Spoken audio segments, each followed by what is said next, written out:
pense que ce sont des citoyens de seconde zone. Qu'en pensez-vous?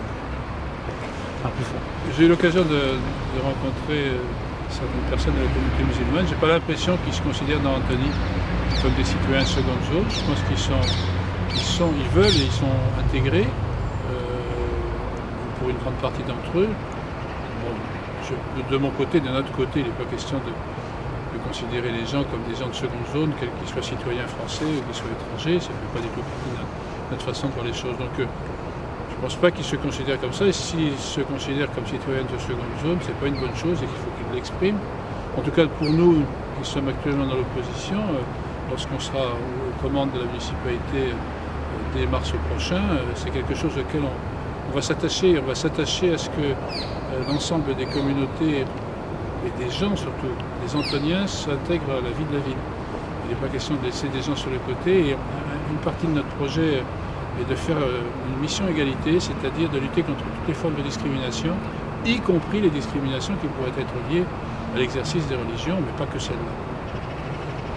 En 2010, le CCIF a recensé 188 actes islamophobes envers les individus ou les institutions. 298 en 2011 et 469 en 2012, soit une augmentation de plus de 57%.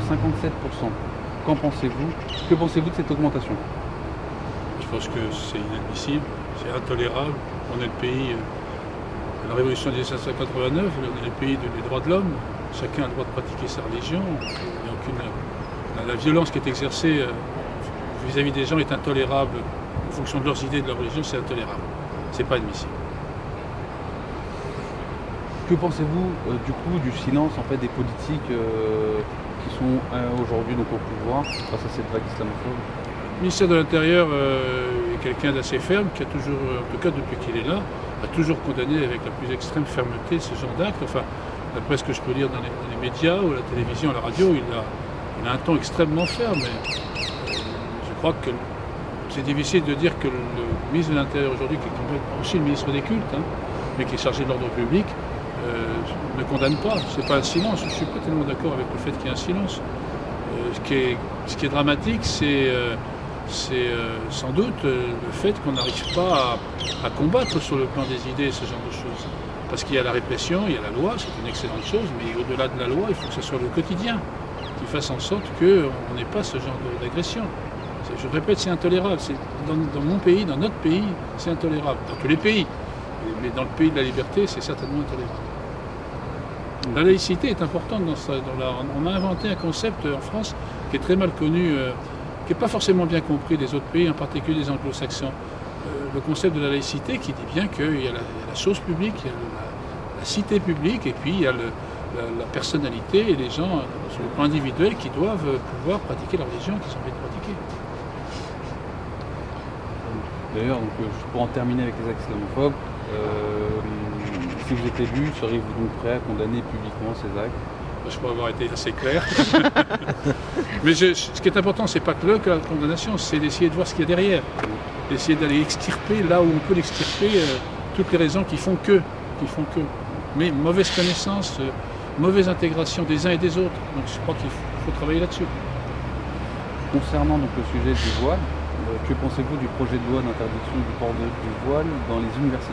Je connais mal le projet de loi, j'ai plus ou moins vaguement lu ça, donc j'ai beaucoup de difficultés à... Moi j'ai passé 3 ans en Belgique où ça se passe très bien, les jeunes femmes qui veulent être voilées sont voilées. Il y a une grande liberté à Bruxelles en tout cas. Donc j'ai vu un endroit où ça se passait bien. Alors, il n'y a pas que ça, il y a d'autres choses qu'il faut prendre en compte. Je ne connais pas exactement ce projet. Je pense que c'est difficile. Il y a une loi qui a été votée il y a quelques années sur le port du voile dans les espaces publics. Bon, à l'époque, les représentants de l'État français ont voté majoritairement. Je pense que c'était une bonne chose. Maintenant, au niveau des universités, je connais assez pas. Concernant le lieu de culte, sur les Antilles, que pensez-vous des salles de prière accordées par la ville à la communauté musulmane? Je pense qu'il faut être clair. Tout à l'heure, j'ai parlé de laïcité. Je pense que la collectivité municipale doit considérer d'une part ce qu'on pourrait appeler des associations cultuelles, c'est-à-dire des associations qui comportent des gens qui se réunissent pour pratiquer ensemble quelque chose, dont la religion. Et là, je crois que la politique vis-à-vis de ces associations doit être la même que pour toutes les associations. Et puis, il y a la religion elle-même qui relève de l'individu. Et je crois que dans cette sphère-là, on n'a pas à agir. En revanche, on a à agir vis-à-vis d'associations. Aujourd'hui, si la municipalité donne des locaux, met à la disposition des locaux pour tout le monde, pourquoi pas pour cette association, mais ensuite, pour la construction d'une mosquée, en particulier, trouver un terrain, il y a un plan local d'urbanisme. Si cette association pose un permis de construire, elle est tout à fait libre, il n'est pas question de l'empêcher de construire. Maintenant, et je sais peut-être qu'il y aura des questions sur ce sujet-là, des fonds publics pour faciliter la construction, c'est quelque chose avec lequel je suis pas a priori, j'y suis pas a priori très favorable. Je pense qu'il y a d'autres moyens pour chaque culte d'exercer. Maintenant, après, il faut peut-être avoir un équilibre. Si vraiment il y a des difficultés, on peut y réfléchir, mais c'est par principe, je ne suis pas pour faciliter, à moins qu'il y ait vraiment un besoin très particulier. D'accord. Donc, concrètement, si vous étiez du maire, accorderiez-vous un terrain pour la construction d'une mosquée dans la ville? Alors, je viens d'en parler. D'abord, je serai élu. Non, je crois que vraiment, on a tous vraiment confiance. Accorderez-vous? Je le répète, il n'y a pas de raison particulière d'accorder à une association cultuelle un terrain en bail amphithéotique, puisque c'est le cas. Il n'y a pas de raison particulière à eux et pas à d'autres. Donc après, c'est une question d'équilibre. Si je sais qu'il y a eu des religions sur Antony qui ont pu bénéficier, s'il y a eu des religions qui ont pu bénéficier de bail amphithéotique, après c'est une question d'égalité. Mais s'il n'y en a pas eu, non, je ne suis pas particulier favorable.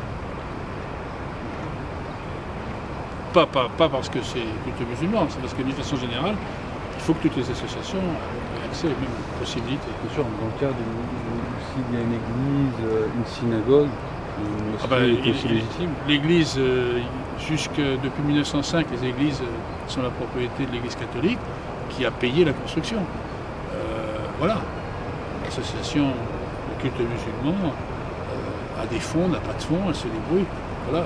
Je ne suis pas a priori pour l'utilisation des fonds publics à cet usage. Maintenant, tout se discute sur des cas très particuliers. Y a-t-il un terrain musulman dans le cimetière de la ville? J'avoue mon ignorance. J'avoue mon ignorance. Pas de souci. Enfin, pensez-vous que la pratique de l'islam est un problème en France? Non. C'est une religion comme une autre, il n'y a pas de raison. Enfin, pour moi, ça ne doit pas être un problème. Donc, concernant votre programme politique, concernant la jeunesse et l'école, quelle est votre politique concernant la jeunesse qui quitte malheureusement trop tôt et de façon définitive l'école pour ensuite traîner dans la rue? Le problème de l'école lui-même, c'est un vaste problème. Je crois que tous les ministres qui succèdent, et souvent ils se succèdent vite, apportent chacun leur réforme. Non, l'échec scolaire, c'est pas acceptable. Qu'est-ce que peut faire une collectivité comme une mairie?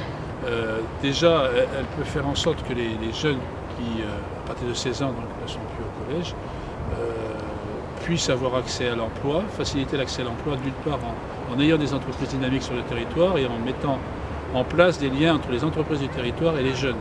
Alors, il existe des outils qui s'appellent les missions locales qui ont pour mission justement de faciliter l'emploi des jeunes, enfin l'insertion des jeunes. Donc là, il faut mettre tous les moyens. Ça fait partie du projet qu'on porte. On pense qu'ici, on peut aller encore beaucoup plus loin pour que les entrepreneurs connaissent les jeunes et que les jeunes connaissent les entrepreneurs le plus tôt possible. Mais ce n'est pas acceptable. L'échec scolaire, c'est une plaie pour tout le monde, ça coûte cher et ça coûte surtout aux jeunes eux-mêmes. Donc je suis tout à fait d'accord. Il faut aussi valoriser les écoles de la deuxième chance. Oui. Qui permettent un relais entre ce que tu viens de dire et puis l'échec scolaire. Concernant le trafic de drogue, s'il y en a sur la ville d'Antony, comment comptez-vous l'éliminer Je suis un peu gêné par les deux premières questions parce que au début on parle de région musulmane et on enchaîne tout de suite sur jeunes qui sont en échec scolaire et la drogue. Personnellement, bon, c'est votre choix, vous posez les questions dans lesquelles vous... Moi ça me gêne un peu de vous rassocier dans la foulée religion musulmane, échec scolaire et drogue. Moi, ça me gêne. Non, mais je vais répondre. Hein. Oui, bien sûr, mais ça reste c'est deux volets différents. Après, tout à fait. Je pourrais les mettre à la fin, et pas de souci, mais ça reste un des fléaux. En fait, oui, d'accord, on est bien d'accord. J'ai compris. C'est pas lié. Non, du tout. Il y a le problème de la police, la drogue, c'est le problème de la police. Hein. C'est la prévention, c'est la sanction. Alors, il y a eu des trafics, il y a toujours des trafics de drogue, certainement sur Antony. À ma connaissance, à notre connaissance, c'est pas une plaie. Antony, pour le bien des gens en général, est une ville où il n'y a pas énormément de problèmes dans ce domaine-là. Alors, il faut lutter. Mais toujours pareil, il y a la police qui est là pour sanctionner. Mais il faut que la collectivité s'interroge sur les causes qui amènent à. Alors, on ne va pas résoudre le problème de la drogue, mais il y a certainement pas mal de gens, de jeunes en particulier, qui petit à petit plongent dans cet énorme problème parce qu'ils n'ont pas eu à un moment donné la possibilité de pouvoir prendre une autre direction. Donc là, il y a un énorme travail à faire. Il y a déjà sur Antony ce qu'on appelle la politique de la ville, c'est-à-dire dans un quartier qui est assez sensible, c'est pas non plus beaucoup ce mot, mais qui est dans le sud d'Antony. Beaucoup d'efforts ont déjà été faits, on les poursuivra pour ça. Que les jeunes découvrent que c'est en eux-mêmes qu'ils trouveront la solution à leurs problèmes et c'est pas en se jetant dans la drogue. Mais c'est pas facile. Non. Quels sont les moyens apportés pour réduire le chômage des jeunes sur la ville? Je disais tout à l'heure que ça fait partie, c'est un des axes de notre programme, c'est la politique de l'emploi. C'est d'une part développer des économies, des entreprises attractives sur le territoire, on a des zones industrielles, faire en sorte qu'il y ait une synergie entre les jeunes du territoire et les entreprises, et pas comme aujourd'hui de faire venir des entreprises et puis de les laisser se débrouiller. Quand les entreprises viennent, il faut systématiquement les orienter à un moment donné vers la mission pour l'emploi pour que les jeunes puissent rester. Il y a 2000 chômeurs, il y a un an, il y avait 2000 chômeurs sur la ville, dont 20% de jeunes, donc il y a vraiment quelque chose à faire. Et je pense qu'on peut le dynamiser, ça. Quelle est votre politique concernant les logements sociaux? Alors, sur Antony, il y a tout juste 20% de logements sociaux là cette année. Nous, on considère ça de façon plus générale. Il faut une politique de logement qui réponde à tous les besoins, depuis le logement d'urgence jusqu'à l'accession à la propriété. Les logements sociaux, ça fait partie de l'ensemble de logements aidés. Il faut aussi des logements d'insertion. Donc la politique de logements sociaux, c'est d'en construire le plus possible. Ça ne plaît pas beaucoup aux maires actuels, mais ce qu'il faut, c'est répondre aux besoins des gens.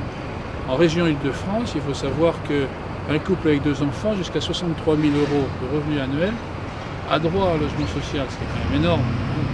On aimerait bien tous gagner ça. Donc c'est énorme.